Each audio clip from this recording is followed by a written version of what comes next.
So now we're going to get into ways that a species can come about.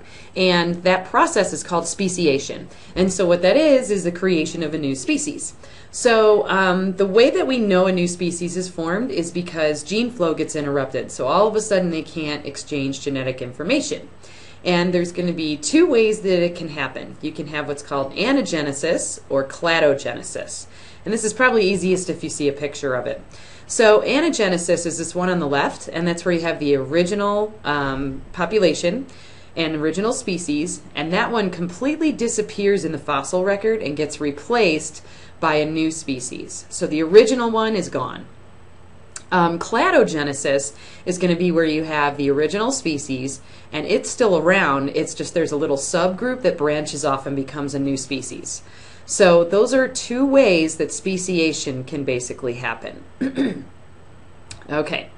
Now, when speciation is actually happening, so either anagenesis or cladogenesis, there's two mechanisms that can cause it to happen. And those are called sympatric and allopatric speciation. So if we go to this next slide, you can see here the difference. Okay, so we've got our original population of fish in this lake. And if we were going to have allopatric speciation happen, you can see how there's a geographic barrier that is going to isolate these two populations, and then they become separate species because they're in two different areas or whatever ends up happening. But the important thing about allopatric speciation is that there's a geographic barrier. It could be what you see there, it could be a mountain, it could be a river, it could be anything. Sympatric speciation is going to be where you have the original population and they don't get separated. It's just that one little subgroup starts like specializing in some sort of way and becomes their own little subgroup that's interbreeding and eventually becomes reproductively isolated. So the difference is that in sympatric speciation, there's no actual geographic separation. It's just they become like more differentiated and start doing their own thing. So that's the difference with those two.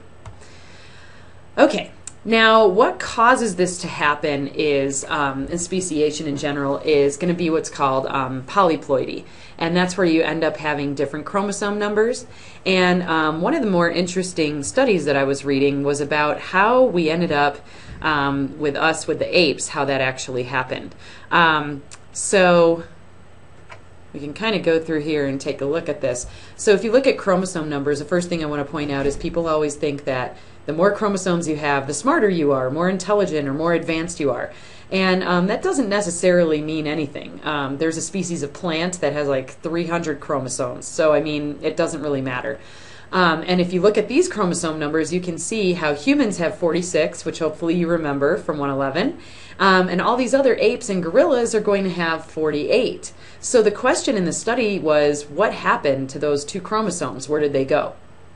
So if we start in intelligence-wise, you can see the orangutans here. They're considered to be the lowest of this group, followed by a little bit more advanced is the gorilla. They can do sign language and recognize themselves. And then you've got the chimpanzee, which is our closest relative, very, very intelligent, lots of communication going on. And then, of course, the most advanced is going to be us, the human beings. Quite a frightening thought, isn't it? So the idea was looking at chromosome number 2 because there was a hypothesis that maybe that was fused together from previously separated chromosomes, and that's how we ended up with 46. And so if you remember from 111, chromosomes are going to have a setup like you see here, where in the middle they're going to have those centromeres, and then at the tips they're going to have the telomeres. And there's sequences that are very indicative of that. And so according to that hypothesis that a chromosome fused, it should look like what we have here. And what scientists have actually found is in our chromosome that they think is the result of fusion, you can actually see an inactivated centromere here, and then there's telomere sequences right in the middle, which is very indicative that that's exactly what happened. So it's just kind of cool to think about different ways that that could have happened to make us have different chromosome numbers. Okay, moving on. So another thing that's going to be really important with speciation are factors that are going to affect whether that geographic barrier is going to really cause speciation to happen. So there's a couple of ways this can happen. I'm going to draw it up on the board. The first is going to be the mobility of the species. So let's say that we have a mountain here, and we've got some sort of individuals over here, and some sort of individuals over here, and they're both the same species that were together, but now this mountain is in between them. If they have a lot of mobility, they will be able to get over this mountain and go back and forth and have gene flow, so the chances of speciation are pretty slim. However, if they have limited mobility, then they're not going to be able to get back and forth, and the chances of these two species, or two groups becoming separate species is going to be a bigger chance. Now, the next one that I listed there is the length of time the populations are separated. So let's say that it's a river that's separating these guys, but that river is only there in the spring. Well, that's not a long enough period of time to keep these two populations separate, so they're probably not going to become separate species. Whereas if that river is there permanently and it's there for a couple hundred years, then there's a greater chance that they're going to become differentiated and become separate species. Then the last one is going to be the size of that pioneer population. So we talked about genetic drift, and that's going to be when you have a population that's too small. So if that population splits and you've got a big group here and a tiny group here, and they're not a good representation of the gene pool, they could die out really quickly. And that's something that happens to pioneer populations quite often. So those three things, the mobility of the species, the length of time they're apart, and the size of that pioneer population, those are going to be the three main factors that will determine whether speciation is even going to happen at all. Okay, so another thing that we need to talk about that can happen with a species coming about is what's called adaptive radiation. And this is a picture of it right here. And so what adaptive radiation is when you have one ancestral species and it goes to an area where there's lots of new niches, and it just kind of explodes into a whole bunch of different species over a relatively shorter amount of time. And that's exactly what they think happened with the finches in the Galapagos Islands. So that's what this is a picture of here. So when you have adaptive radiation happening, just think of like you've got one species and all those other species are radiating out, right? That's how you can think about it. Okay. So this last little part, we're just going to talk about some ideas about how speciation occurs time-wise. So there's two ideas about it, and one says that speciation happens very quickly and then it kind of levels off for a while, and then there's another one that says no, it's a gradual process that happens over a large amount of time. And if we look at this picture, it'll probably help you to see this a little bit better.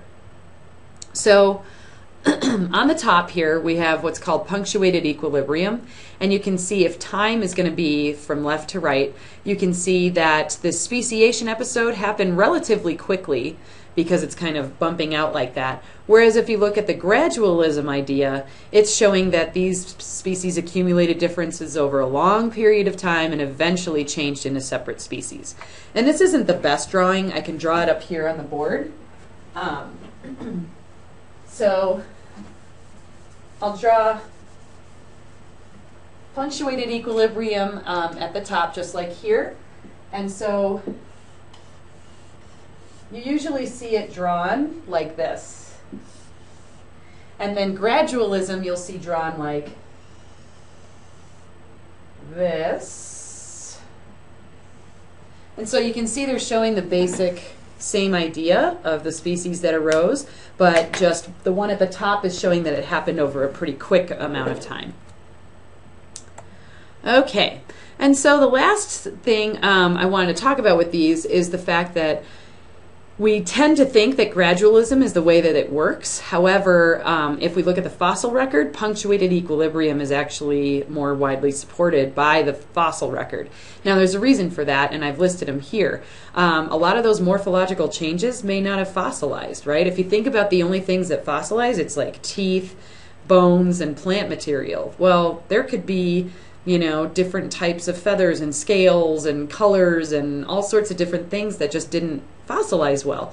And so that's why we still think gradualism is the way it works, but punctuated equilibrium is what the fossil record shows. And so in the end here, just to review, Microevolution is going to be changes from one generation to the next in allele frequencies, happens over very short periods of time, and if you put a whole bunch of those together, you might end up with speciation occurring, which is a new species arising. And if you have a whole bunch of speciation episodes occurring, that makes macroevolution. So those are how those three words kind of go together, and that's what these chapters are about.